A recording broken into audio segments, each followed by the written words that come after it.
Okay. Isho മിശിഹായ്ക്ക് സ്തുതിയായിരിക്കട്ടെ. Praise be to Jesus. Hallelujah. പ്രിയപ്പെട്ട കാർമൽ റൂഹ മിനിസ്ട്രി സിസ്റ്ററുടെ കുടുംബാംഗങ്ങളെ, ഒരു മിനിറ്റ് വചനത്തിലേക്ക് എല്ലാവരെയും സ്വാഗതം ചെയ്യുകയാണ്. സങ്കീർത്തനങ്ങൾ അധ്യായം 1 ഇന്ന് നമ്മൾ ധ്യാന വിഷയമാക്കുന്നത്. 2 മാർഗങ്ങളെ കുറിച്ചാണ് അതിൽ പറയുന്നത്. ബ്ലെസ്സഡ് വൺ, വിക്കഡ് വൺ എന്ന് വെച്ചാൽ അനുഗ്രഹിക്കപ്പെട്ട ഒരു വ്യക്തിയുടെ ജീവിതവും ദുഷ്ടരായ ഒരു വ്യക്തിയുടെ ജീവിതവുമാണ് ഇതിൽ പ്രത്യേകമായിട്ട് പറയുന്നത്.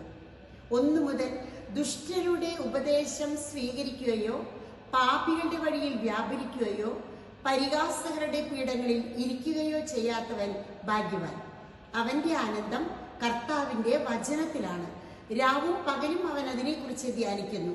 നീർച്ചാലിനരികെ നട്ടതും യഥാകാലം ഫലം തരുന്നതും ഇല പൊഴിയാത്തതുമായ വൃക്ഷം പോലെയാണവൻ. അവന്റെ പ്രവർത്തികൾ സഫലമാകുന്നു. എന്നാൽ ദുഷ്ടർ അങ്ങനെയല്ല. അവർ കാറ്റ് പരത്തുന്ന പതിര് പോലെയാവുന്നു. നീതിമാന്മാരുടെ മാർഗം കർത്താവ് അറിയുന്നു, എന്നാൽ ദുഷ്ടരുടെ മാർഗം നാശത്തിൽ പതിക്കുന്നു. ഈ 2 വ്യക്തികളുടെ ജീവിതം, അനുഗ്രഹിക്കപ്പെട്ട വ്യക്തി വചനത്തിൽ ആഴ്ന്ന ജീവിതമായിരിക്കുന്നു, ആഴ്ന്നിറങ്ങിയ ജീവിതം, രാവും പകലും ധ്യാനപൂർവം ജീവിതം.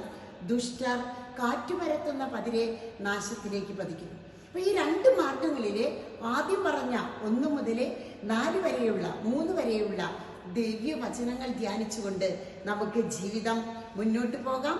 ആമേൻ.